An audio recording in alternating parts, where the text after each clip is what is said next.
Por favor, dale al botón de suscribir y al icono de notificación. Me ayudarías mucho. Hola, ¿qué tal? ¿Cómo están? Mi nombre es Federico González. Estamos nuevamente en Charlas Creativas de Jugando Ahora. Estamos con un invitado que hace tiempo que tenía ganas de que esté con nosotros. Bueno, hoy, después de más de 4 años, podemos decir que nos cruzamos de nuevo y quiero presentarles a Ariel Pichersky. No sé si lo pronuncié bien. Ariel, ¿cómo estás? Perfecto. ¿Qué tal, Fede? ¿Cómo andás? Un placer estar con vos en este tiempo y quiero presentarles a todos, a toda la audiencia, quién es Ariel Pichersky. Nació en Buenos Aires en 1989, escribe, corrige y traduce. Es licenciado en Letras de la UBA y maestrando en Escritura Creativa en UNTREF, la Universidad de 3 de Febrero, para los que no saben. Es autor de los libros de cuentos Un deporte hermoso y El corto verano de los hombres, de la pieza teatral La Patriada, y de relatos y artículos incluidos en diversas publicaciones. Desde 2013 da clases de escritura y justamente ahí es donde lo conocí a Ariel, y él fue que me dijo, a ver, vos tenés algunas cuestiones que tenés que resolver. Utilizó un poco las fortalezas y debilidades para poder escribir. Así que de una otra manera, hoy no vamos a hablar de mi escritura de ningún modo, vamos a hablar de él, que es escritor. Tenía ganas de que un escritor esté también compartiendo con todo el público en este tiempo. Y Ariel, ¿algo más que quieras agregar a esa bio? No, está bastante completa. Genial. Bueno, lo primero es, ¿cómo llegaste a escribir, a ser escritor? ¿Cómo llegaste a este oficio tan singular? Bueno, mira, en primer lugar me concentraría en lo primero que dijiste, ¿no? En escribir más que en ser escritor. ¿Viste? El tema del ser es algo que muchas veces da más dificultades que otra cosa, más de lo que facilita. Entonces, ser escritor es difícil, escribir es fácil, porque alcanza con tener una virome y un poco de papel, o un teclado y un procesador de textos enfrente, y ya con eso puedes empezar a escribir. Y bueno, arranqué creo que cuando me dejó una novia a los 15 años y tenía que hacer algo con ese cúmulo de sensaciones que tenía, y escribí unas cosas que eran bastante malas y en un momento las encontré y me deshice de ellas para no correr el riesgo de que eso pueda ser publicado alguna vez. Pero en todo caso, esa experiencia sirvió para empezar a escribir, para descubrir que tenía un interés por ahí.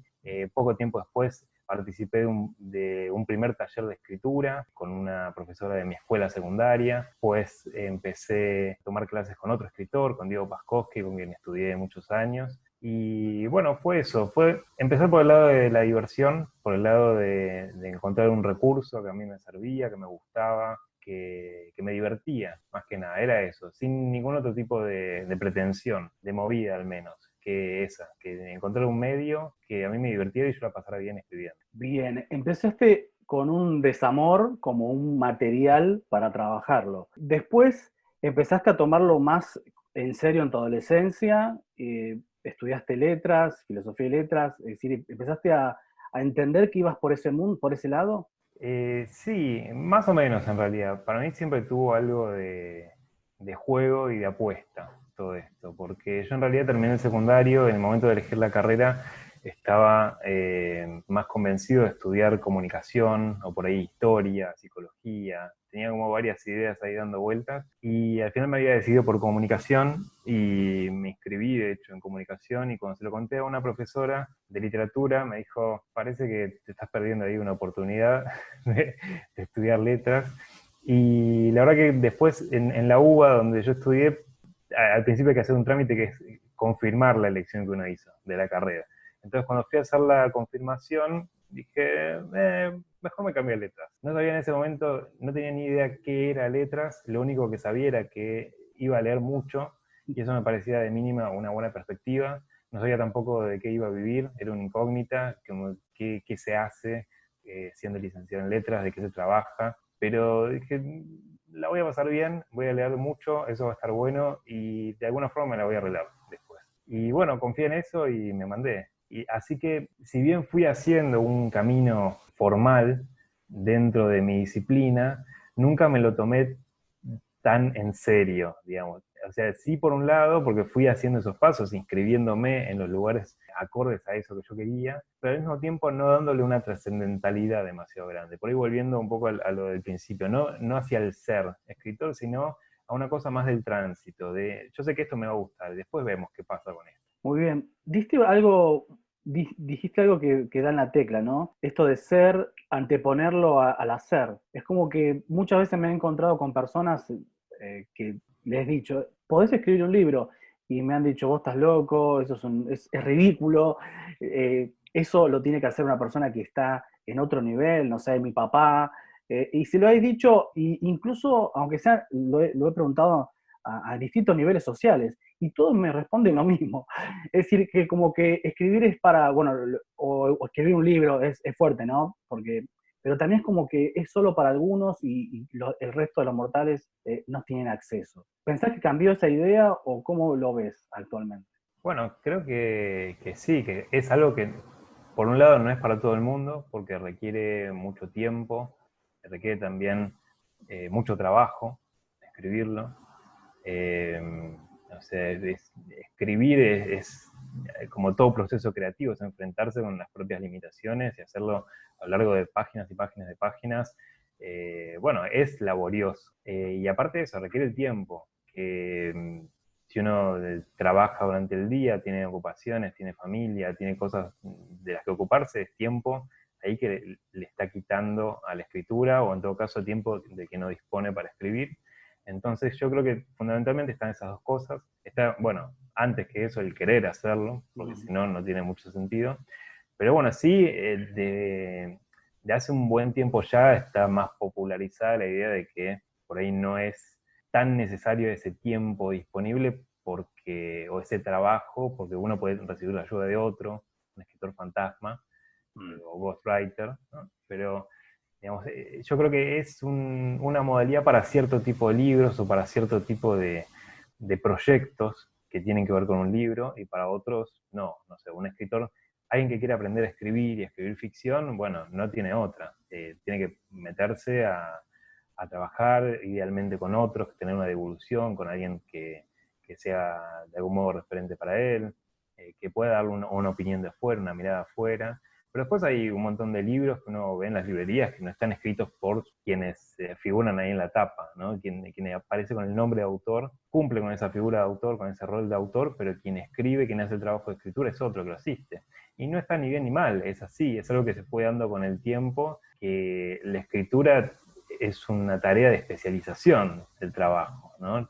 O sea, hay un montón de normas en la escritura que uno tiene que seguir para darle claridad a un mensaje, que no todo el mundo las domina. Entonces no está mal que alguien que por ahí domina un área, qué sé yo, de la medicina, de la ciencia, de cualquier especialidad que sea, que requiera de la ayuda de alguien para escribir un libro. Ariel, vos escribiste 2 libros Sí. de tu autoría, bajo tu nombre.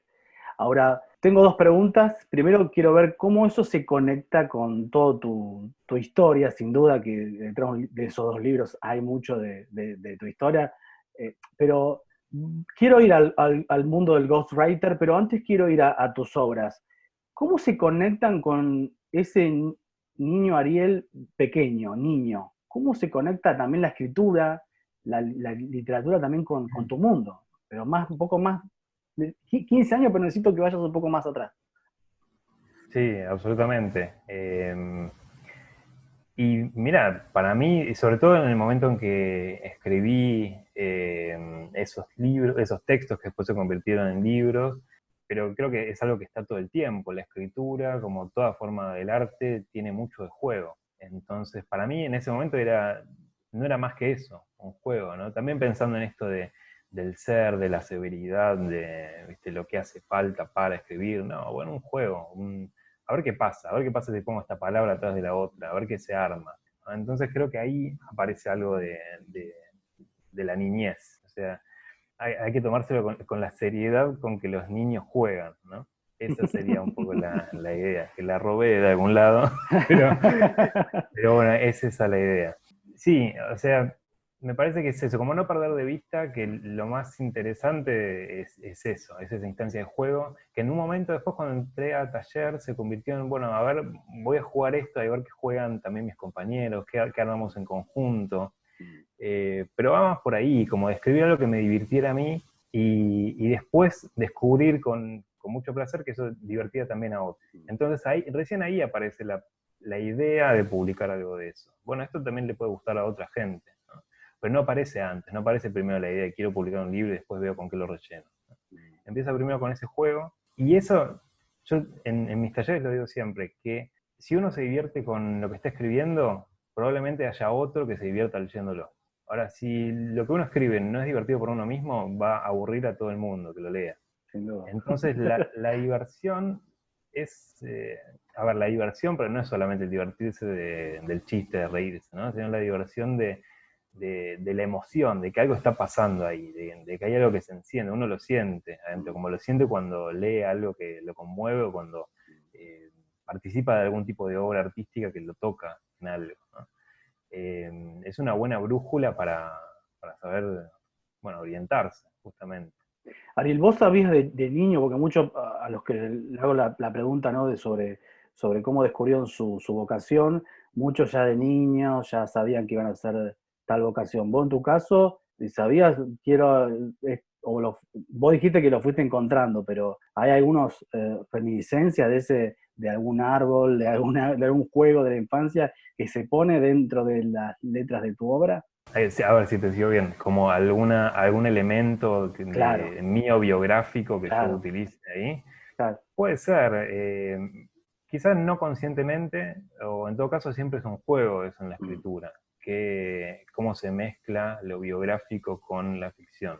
Ahora está muy de moda la escritura, lo que se llama la escritura del yo, ¿no? Como una idea de una ficción de uno mismo, o de una escritura autobiográfica, que no me parece de lo más interesante. Creo que lo más interesante justamente aparece cuando el autor mezcla, porque no tiene otro material para usar, que el de su propia vida y de sus propias lecturas y las conversaciones con los demás.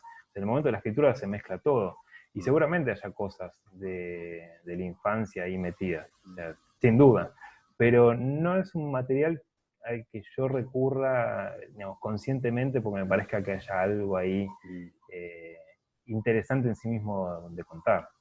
Me hiciste acordar a los autores del boom que fusionaban ese mundo periodístico real de una situación contextual con ficción, ¿no?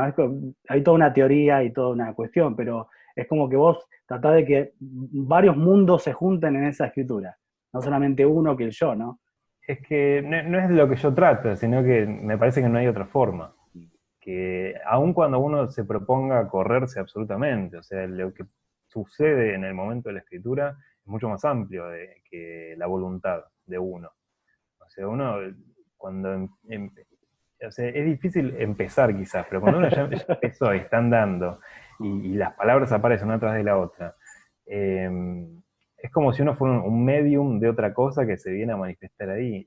Paul Auster lo escuché hace poco en una entrevista, decía que él se pone a escribir y es como que para bajar las palabras que están ahí, como ahí sobre su cabeza, y que las va convocando, las va bajando ahí el teclado. Pero que me parece una imagen súper linda, porque tiene eso, como que es el lenguaje, es lo que uno cree que está haciendo y además es mucho más, es lo que está ahí circundando, o lo que te decía recién respecto de cómo aparecen las cosas de la infancia. Bueno, de formas impensadas, o de formas que uno lo lee y recién en una relectura posterior se da cuenta, bueno, esto por ahí me vino de esta idea, de esta situación, de esta anécdota, o de este familiar.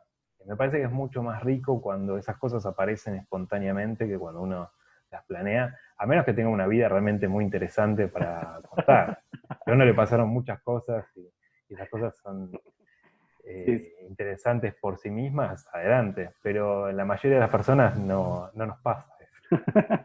Ariel, después hablaste también del mundo del ghostwriter, que diste alguna breve definición, pero leía que en una entrevista que le hicieron a grandes referentes también del ghostwriter acá en Argentina, para los que no saben, de La Nación, la revista Nación, si no me equivoco, donde hay una parte que me detuve cuando vos dijiste que dejas una impronta en cada escrito que haces para otra persona. ¿Cómo es eso? Bueno, de nuevo, es un juego también. Porque, ¿qué pasa? Cuando vos te presentas como ghostwriter, es difícil mostrar tus trabajos previos, porque justamente parte del ser ghost tiene que ver con una confidencialidad. Ahora, quizás en el último tiempo está más blanqueado esto, de que hay personajes que contratan a un escritor, un periodista, para que ponga en palabras una historia que les narra oralmente o que se va construyendo entre los dos. Pero como tradicionalmente el trabajo del ghost no va firmado, una forma de firmar es esa, ¿no? Poniendo algún tipo de marca personal ahí dentro del texto, algo inofensivo, ¿no? Nada que resalte.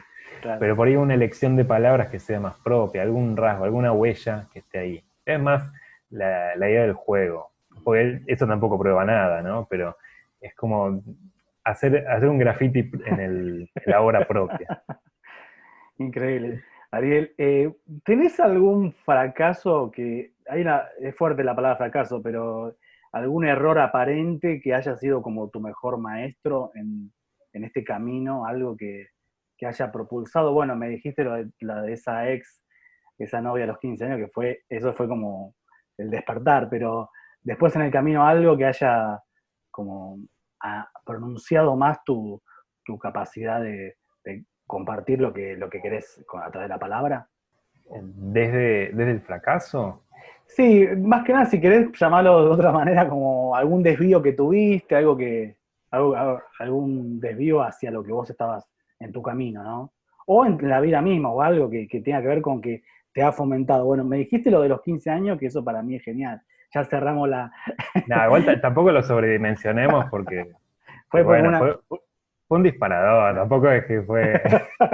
Tampoco le demos tanto crédito, porque si no... Claro, no. Y de hecho, si me pongo a pensar, seguramente hay una prehistoria de eso también con la escritura. Pero bueno, yo lo identifico ahí como un primer momento de escribir y de por ahí dar a leer esos textos, a gente que, bueno, pobre de ellos que tuvieron que leerlos, pero en un primer momento así de lo social de la escritura. Por ahí va por ahí. Porque sí, si voy para atrás, qué sé yo, en la escuela me ponían en los boletines que tenía mucho vocabulario, a mí me gustaba aprender palabras, y era como un niño que sabía palabras, eso me divertía mucho. Así que bueno, ahí tenés como otra cosa de niñez que viene a construir esto. O me pasaba cuando yo era chico y me enseñaban a hablar y por ahí no me corregían las palabras porque era gracioso como lo decía, y en cuanto me lo corregían ya empezaba a decirlo bien, entonces como para mantener ese momento de niñez no me corregía mucho. Bien, bien. Nada. Y después de más adulto, pensás que dentro de todo venís viajando bien. A Venís ver, como... yo no sé la verdad, pero me parece que porque para mí la idea de fracaso en realidad eh, está bastante imbricada con la de escritura. O sea, no es que la escritura es el éxito, la escritura tiene mucho de fracaso. En relación también con esto de lo trabajoso que puede ser y de esa como lucha interna que se presenta a veces en la misma escritura, o uno está escribiendo y tiene momentos que dice, uy, esto es genial, y lo relea al día siguiente y dice, uy, no, pero esto es una cagada, y lo relea el día siguiente, el día posterior, y dice, bueno, no estaba tan mal, se puede seguir. Y ahí uno sigue con ese texto. Así que me parece que la escritura es un poco como una negociación permanente con el fracaso. Y aparte hay algo de que hay un fracasar en la misma escritura, porque nunca se logra lo que uno quiere abiertamente, ¿no? Esto de uno escribe, pero escribe, pasa algo en la escritura que lo excede a uno. Entonces lo que uno se propone necesariamente fracasa, pero aparece otra cosa que quizás es más interesante que lo que uno tenía en mente. O uno parte de una idea, de una anécdota, de un personaje, y al momento de ponerse a escribir, se da cuenta que lo pasa a la página, y ya quedó en la página, y no le dice nada eso. Ah, bueno, esto era. Pero la escritura necesita otra cosa. Entonces, por ahí, a partir de ese momento de insatisfacción, por no llamarlo un fracaso, de una primera insatisfacción, se empiezan a mover como los cabos del texto y empieza a darse lugar a esa otra cosa. Sí, Beckett decía que en relación con esta idea del éxito o del fracaso, que lo que se hacía era tratar de fracasar cada vez mejor.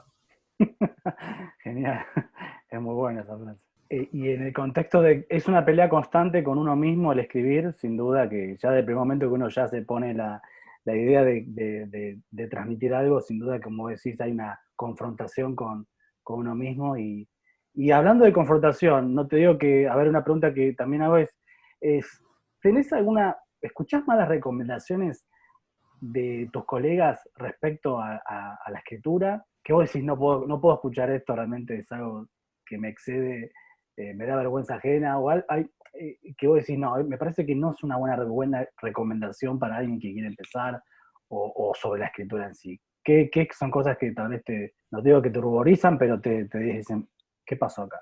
No sé si entiendo la pregunta. Y Como de cosas que recomiendan otros que yo no recomendaría. Exacto.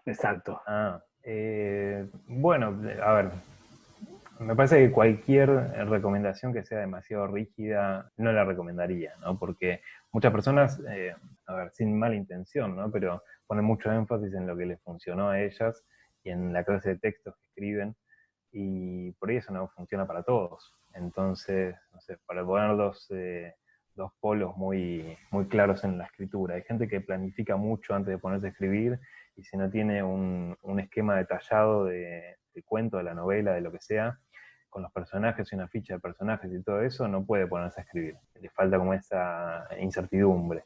Y hay gente que es todo lo contrario, que se larga y dice, bueno, vamos a ver qué pasa acá.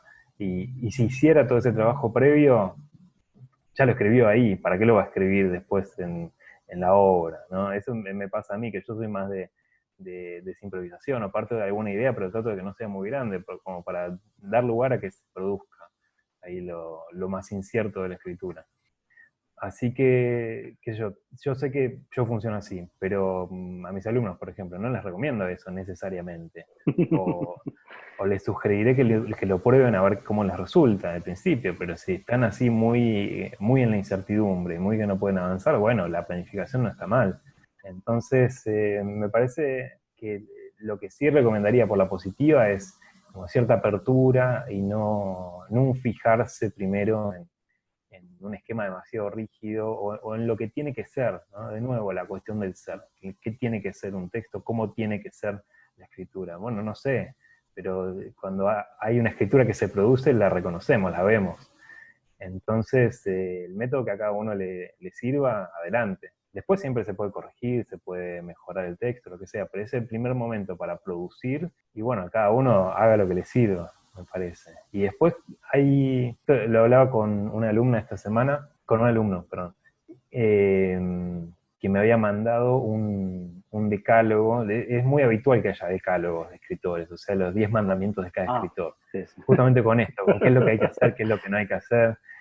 Y bueno, por supuesto, yo tengo el decálogo que sigo, que a mí me transmitieron y que yo después lo modifiqué, bueno, no importa. Pero eso es algo que está bueno para guiarse y que muchas veces para uno como escritor le sirve para poner de manifiesto lo que uno cree que es su poética o su estética. Y es algo muy lindo de leer en otros, y sobre todo en escritores consagrados que tienen una gran obra, porque uno ve un poco el detrás de escena, ve la cocina ahí, de cómo trabajan, o cómo dicen que trabajan, porque hay que tomarlo siempre con pinzas.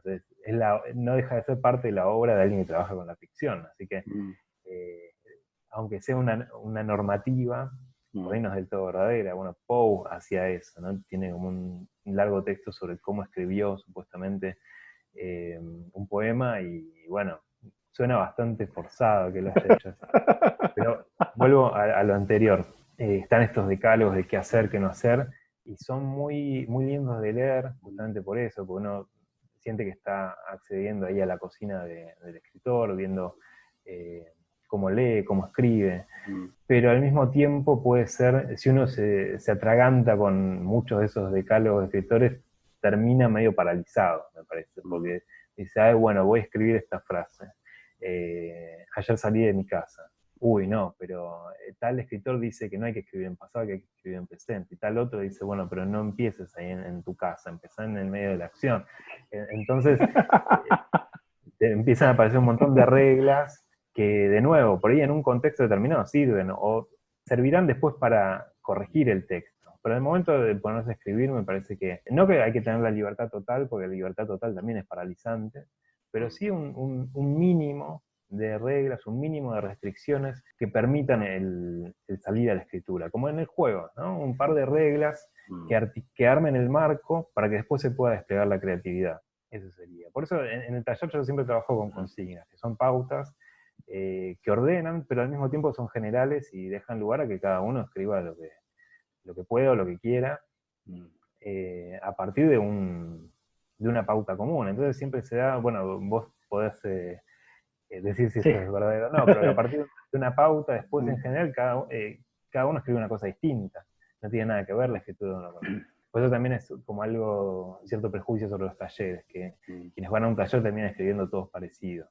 Bueno, puede ser, hay talleres que serán así, pero no necesariamente es así. Y muchas veces no, en general lo que pasa es eso, uno se encuentra con que a partir de una misma pauta, si hay lugar para que se despliegue la subjetividad de cada uno, surgen trabajos muy diversos. Se me vinieron varias cosas de lo que dijiste, y es como, a mí me pasó un poco, no sé si con la escritura, pero sí con aplicaciones, con decir, esta aplicación va a salvar, y después viene uno y dice, no, ya no la uso más, y otro dice, no, volví. Entonces, como si uno se guía por lo que otros hacen, nunca va a tomar su propio estilo, y en tu caso, y con lo que vos planteas, ¿no? De que cada uno pueda conectar ideas o conectar autores y no seguir a un gurú específico de la literatura o un decálogo específico, es algo que a veces uno cae en la trampa, ¿no? Frente a eso y queda como la famosa página en blanco, ¿no? Yo creo que la página en blanco se debe un poco también a forzar eso de esa manera.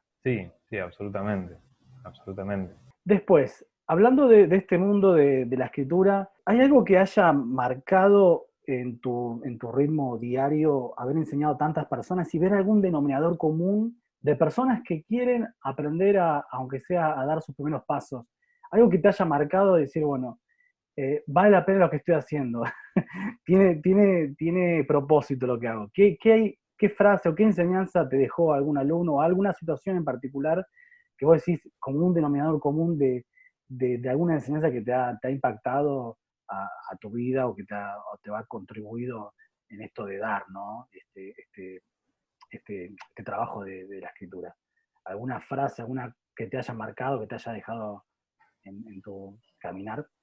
Como de la devolución de mis alumnos. Claro, algún denominador común, no solamente la devolución, sino algo que vos decís, mirá lo que le sucede a las personas cuando se encuentran con algo que no sabían que tenían, por ejemplo. Algún denominador común que vos notás en la cantidad de personas que has trabajado durante varios años ya, ¿no? Algo que hayas encontrado que los ponga bajo la misma línea, ¿no?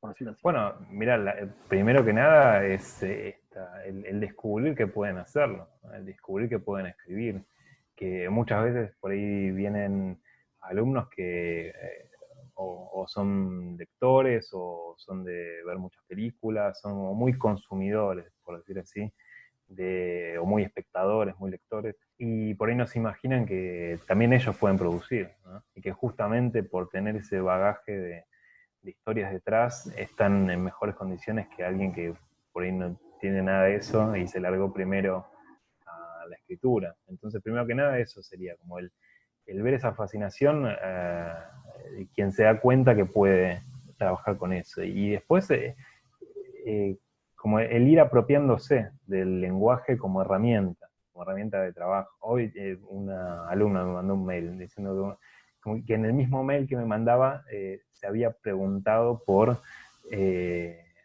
si poner o no poner el signo de interrogación de apertura, ¿no? Que es este signo que tenemos en español, que no está en otras lenguas, y que en muchos registros, en muchos niveles de lenguaje y distintos contextos fue cayendo eso. Entonces, ¿qué hago? ¿Lo pongo o no lo pongo ahí? ¿Es correcto o no es correcto? Y bueno, en la escritura tenemos libertad total para eso. Si queremos lo ponemos, si no queremos no lo ponemos. Pero ¿qué pasa? ¿Qué implica ponerlo y qué implica no ponerlo? Ese signo. ¿Qué significa? ¿Qué entra a jugar ahí? Entonces, me parece que cuando uno se empieza a meter, y eso también es lindo de ver, quienes ya están dando no un primer paso, pero un segundo o tercer paso en la escritura, es cómo empieza esta reflexión sobre el lenguaje, reflexión sobre los propios materiales, cosas que antes eran, bueno, son así porque son así, ya sea pongo el signo de interrogación de apertura porque me enseñaron en la escuela que hay que ponerlo, o no lo pongo porque yo nunca lo pongo y bueno, no lo voy a poner ahora, a decir, bueno, ¿qué pasa si lo pongo y qué pasa si no lo pongo? ¿Qué efecto produce esto en un texto? Es como empezar ahí a dominar ese texto, o algo de ese texto, algo de esa práctica. Vos hablaste justamente de este arte, de este oficio de la escritura, que tiene todos estos recovecos, estas situaciones, que tienen más que nada, como vos decías, ¿no? Conectar como un mapa neuronal, no es ni un decálogo, ni un gurú, ni un genio, sino que uno va conectando muchísimo. Ahora están la línea de los famosos copywriters, que está muy de moda. ¿Cómo te diferencias con los copywriters o cómo es tu estilo? ¿Tiene que ver con, es lo mismo? ¿Cuál es la diferencia que vos notás o podés hacer con un copywriter que ya es otro sistema, ¿no?, de escritura? ¿Cuál es la diferencia entre lo que vos haces y o copywriter?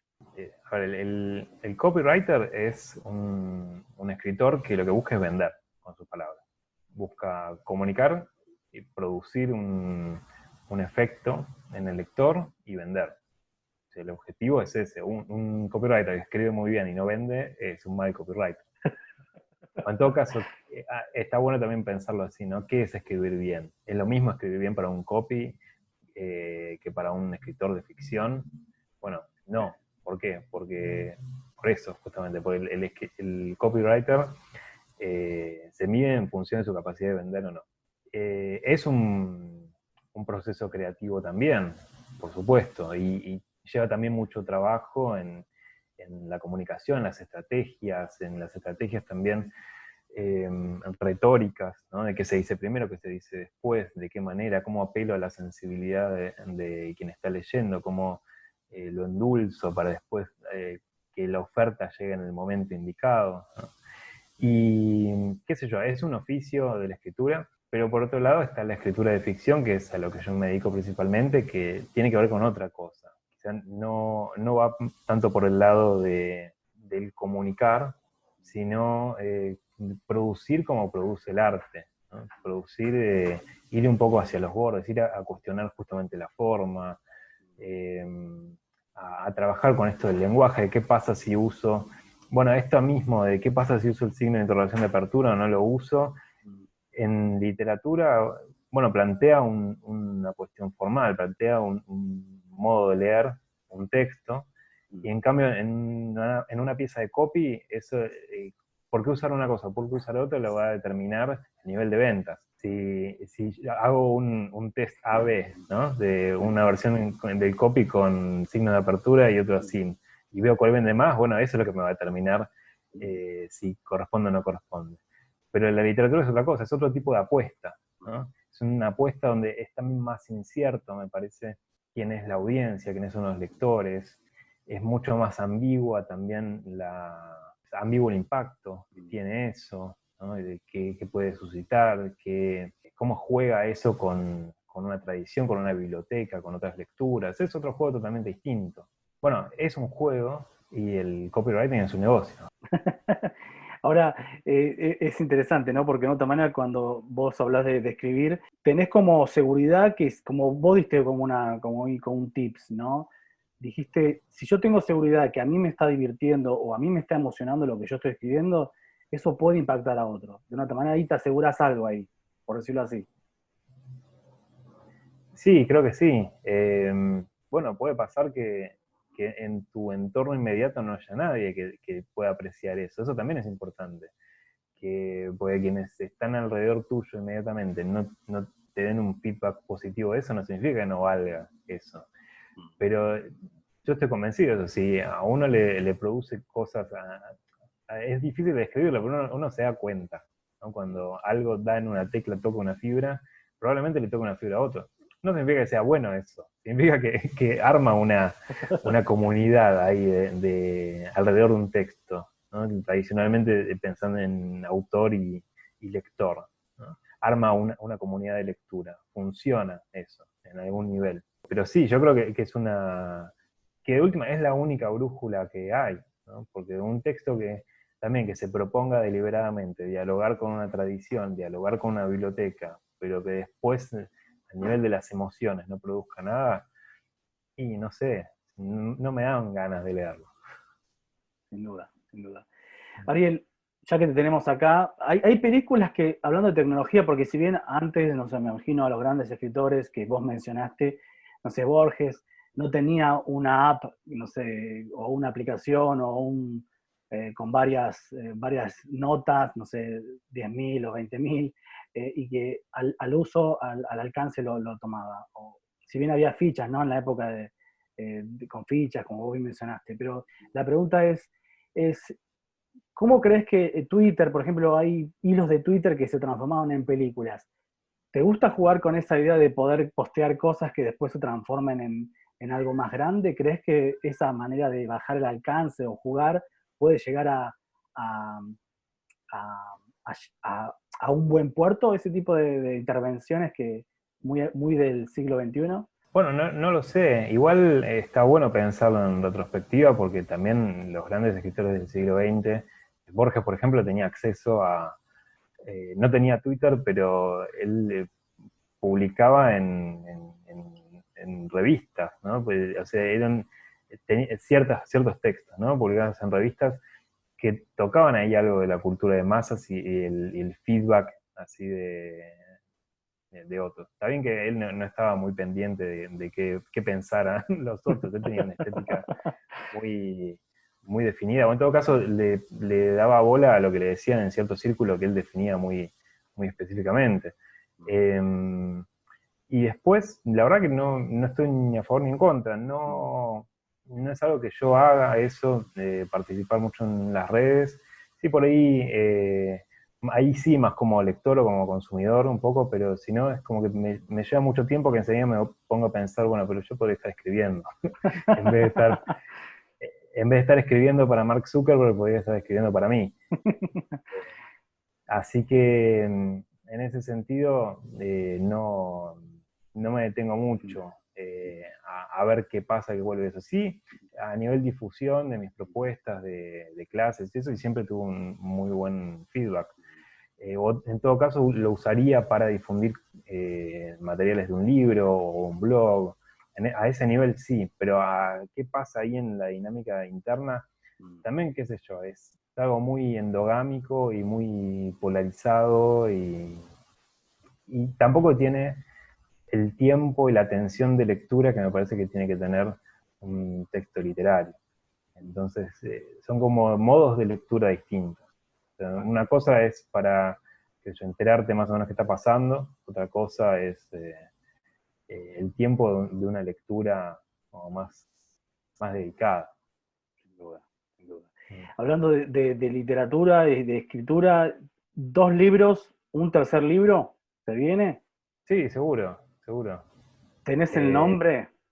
no lo tengo todavía, estoy preparando una serie de cuentos. Bueno, en ese sentido, siguiendo la misma lógica, ¿no? Escribo y voy acumulando y en algún momento eso, eh, con suerte, se publicará. Pero ahora estoy trabajando en una serie de cuentos, ¿sí? Que justamente no tienen nada que ver con de los libros que mencionaste, pues me interesaba, bueno, eso ya tiene unos años y me interesaba mostrar un poco lo que estoy haciendo ahora. Así que eh, eso, va a ir en otra dirección. ¿Cómo incentivas tu creatividad? Bueno, es una buena pregunta. Pues, y no tiene una respuesta única. Para mí es muy heterogéneo eso. Siempre parto de alguna punta. Un texto. Puede ser una anécdota, puede ser una frase, puede ser una idea, puede ser la voz de un personaje, puede ser un personaje. Y empiezo a escribir hasta ver qué se forma. Y por ahí hay una primera página que eso después se descarta. Eso pasa a mí mucho en el taller. Uno empieza a escribir y en un momento se da cuenta que empieza realmente el texto en el segundo párrafo o en la segunda página y todo lo anterior fue un andamiaje para llegar hasta ahí. Y por más que uno esté un poco encariñado con eso, hay que largarlo porque la fuerza realmente empieza después. Y por lo general uno no lo necesita lo anterior, porque es redundante, porque sobra información, porque algún detalle lo puede meter después. Entonces, por ahí la parte creativa viene antes, de cómo aparece ese personaje, o esa idea, o o esa frase, y bueno, mucha escucha, ser chismoso, parar la oreja, escuchar que están conversando otros. Ahora, bueno, con el distanciamiento es más difícil, pero por ahí a la pasada en un colectivo, o en la calle, o en un bar, una conversación ajena, escuchar algo de ahí, o tomar alguna anécdota propia o familiar o de amigos, lo que sea, y transformarla en otra cosa. Y después hay mucho también de procesar lecturas. Lecturas en un sentido amplio, ¿no? Puede ser lecturas de libros directamente, o puede ser también lecturas en el sentido de interpretaciones de lo que sucede, interpretaciones de una película que uno vio, una noticia, de lo que sea, y habilitar una fantasía a partir de eso, a partir de ese material, y después vemos en qué se convierte, ¿no? Por ahí a mí me pasa no sé, no sé de dónde salen las ideas, pero no sé, veo alguna cosa en la tele o conversando con mi novia y le digo, bueno, imagínate un mundo así donde pasara tal y tal cosa, esto es para un cuento. Entonces me queda ahí la nota y en algún momento la escribo. Y después es eso, a partir de esa punta, es confiar en que avanzando sobre eso algo va a pasar. Por más que uno después lo abandone totalmente, ese puntapié inicial y esa idea, puede pasar tres cosas, me parece, o que uno vaya hacia ahí y se arme el cuento alrededor de eso, o uno lo abandone totalmente porque apareció una cosa más interesante, o eso que parecía lo más importante, finalmente es algo secundario que habilita otra cosa que sucedió ahí en la escritura. Pero confío mucho en eso, en lo que pasa en la escritura. Después, para ser más productivo, ¿cómo haces? Que ya es otra cuestión más que nada del tiempo. ¿Cómo vos sos una persona autónoma, freelancer, y que maneja sus tiempos? ¿Tenés alguna aplicación, alguna bullet? ¿Tenés alguna agenda? ¿Cómo lo manejas? Sí, con agenda, sí. Y tratando lo más posible de como asignar tiempos a las cosas y no superponerlos. No hay mucho más secreto que eso. También está bueno eso porque pasa con toda arte creativa, pero con la escritura pasa puntualmente, que es que uno avanza y encuentra dificultades. Entonces, cuando es muy tentador, tiene muchas cosas a mano para escaparse de esas dificultades, porque si uno escribe en la computadora, enseguida tiene internet, tiene las redes, y ante cualquier piedra en el camino, dice, bueno, vamos a ver qué está pasando acá. Y se escapa y después ya se le pasó el tiempo de la escritura, ¿no? Eso puede pasar. Así que yo creo que hay que tomar algo como medidas bien pragmáticas y simples, ¿no? Yo creo que en la simpleza del sistema radica la posibilidad de éxito. Buena Eh, frase. por ejemplo, qué sé yo, de apagar el teléfono en la hora que estás escribiendo, ¿no? Y dedicarte a esa página y a enfrentar la dificultad de esa página. Me parece que pasa por ahí, como sobreponerse a la resistencia sin mucha vuelta y sin mucha explicación, ¿no? O sea, uno ya en cierto momento se da cuenta cuando empieza a aparecer la resistencia y no hay mucha ciencia ahí. Hay que salir de ahí porque hay que salir de ahí. Punto. Entonces me parece que sirve apoyarse en un sistema, obvio, una agenda para mí es fundamental.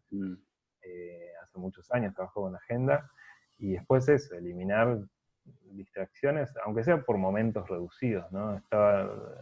No sé, con momentos de trabajo muy intenso, pero uso la técnica de Pomodoro o ese tipo Sí. de cosas, timers, cosas que te saquen a vos la responsabilidad de medir cuánto tiempo estás ahí, ¿no? Un poco, bueno, vos decías de ser freelancer.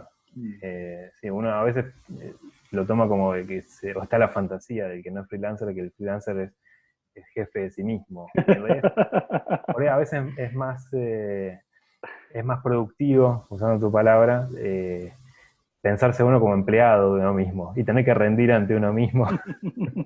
Entonces, arbitrarse esos medios que lo faciliten, ¿no? Porque si no, después uno puede ser un poco autoindulgente. Entonces, poner fuera de uno la responsabilidad de esos momentos de corte que son necesarios, pero tienen que ser momentos separados. Ariel, el tema de la pandemia trajo muchos problemas, sin duda, pero ¿cómo ves el futuro del trabajo en la escritura referido a esto? se modificó, se incrementó, viste que siempre se dice que en momentos de guerra se florece más hay todo un dilema, ¿no? Una dicotomía sobre eso, se florece más la escritura. ¿Cómo ves el futuro más que nada para los futuros escritores o los que quieren iniciarse en este camino, después de la post-pandemia? Creo que siempre es un buen momento, o sea, o sea, está la idea de que la realidad supera la ficción, pero es bastante relativo, siempre hay ficciones por crear y situaciones que a uno le despiertan ideas, así que en ese sentido me parece que no es menos posible que antes. Y en cuanto a la distancia, por ahí, a- o sea, sacando todo lo tremendo de la pandemia y todo, pero a mí en muchos sentidos me sirvió esto de trabajar a distancia porque también saca bastantes distracciones. Por ahí hay, qué sé yo, como eh, dentro de la escritura demasiado tiempo de eventos, ¿no? De cosas entre la escritura y por ahí a veces no se trata de siempre ir a tomar cerveza y a presentaciones de libros, sino de, bueno, por ahí disponer ese tiempo y leerte algo o, no sé, aprovecharlo de otra manera, me parece. Sí, yo, a ver, durante muchísimo tiempo los escritores trabajaron distanciados, muchas veces sin acceso a bibliotecas importantes, escribiendo a la luz de las velas. Me parece que nosotros estamos mucho mejor en términos técnicos, aún distanciados. O sea, no veo que haya mayores dificultades. Sí, seguro va a ser distinto, pero no veo que haya mayores dificultades.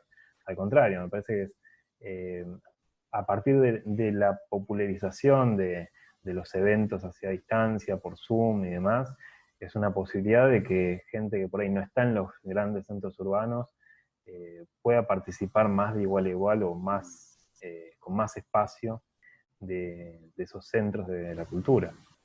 Ariel, para los que quieren, vos ya diste un montón de trucos, de consejos de empezar a escribir desde el primer momento que empezaste a hablar. Eh, pero para los que quieren empezar y todavía les cuesta y no pueden porque tal vez les falta escuchar esa voz propia o su voz en sí, qué le decís a ellos que quieren escribir? No un libro en sí, pero empezar con la escritura. Y que se anoten en un buen taller. Bien. Después nos vas a decir tu taller, así la gente, los que nos ven, lo recomiendo. Y lo he recomendado a varios amigos, bueno, ya, y es genial poder, pero fundamentalmente un taller, empezar con un taller de hijos. Sí, yo puedo decir lo que me sirvió a mí. Que sí, yo cuando empecé tenía la inquietud, pero ¿viste? Una inquietud medio informe y a partir de las clases, también, así como esto del tiempo y de la agenda, ¿no? Delegar en otro decisiones que son por ahí muy importantes de movida, como, bueno, qué escribir, cuánto, cómo, eh, cómo tiene que corregirse esto, ¿no? Sacarse bastantes como decisiones de encima que muchas veces traban, sobre todo cuando uno no sabe bien qué es lo que está haciendo, y aparte pueden entrar ahí en la transmisión de otro, ¿no? Que te oriente, que te guíe, que te corrija, te diga, acá con esto vas perfecto, con esto no, te recomiendo tal lectura, tal otra.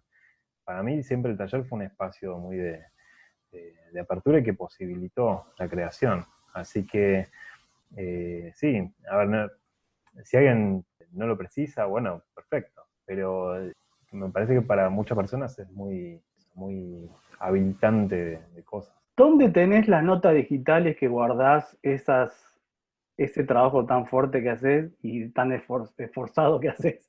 ¿Dónde las guardás? ¿Qué notas? ¿Como Y las borradores? notas que van a ser ya los libros anteriores y el que va a ser ahora, ¿dónde tenés todas esas notas? En papel, cuaderno. No tenés, pero vos escribís con máquina de digital. Creo con la compu, sí, sí, pero a ver, tampoco tomo tantas notas. Sí, las que tomo las tomo en papel, por algo más de la inmediatez, Mm. y por algo también no sé, de lo corporal de la escritura, del gesto de la escritura.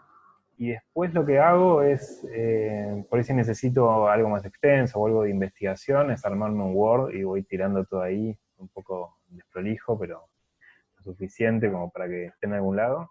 Eso lo tengo en mi compu, creo que sincroniza con Google Drive y cada tanto hago un backup en un disco externo, ¿no? Muy bien. No hay mucho sistema ahí. Ariel, ya estamos prácticamente finalizando la entrevista. Decinos cómo la gente puede seguirte en redes sociales, en donde vos lo digas. Como Ariel Pichersky, estoy en Facebook, @Pichersky en Instagram y Twitter, que no lo estoy usando, pero por ahora estoy. Y básicamente ahí, que cualquiera puede escribirme y le voy a responder. Ariel, te agradezco mucho por tu tiempo. Chao, Fede. Muchas gracias. Nos vemos. Chau, chau.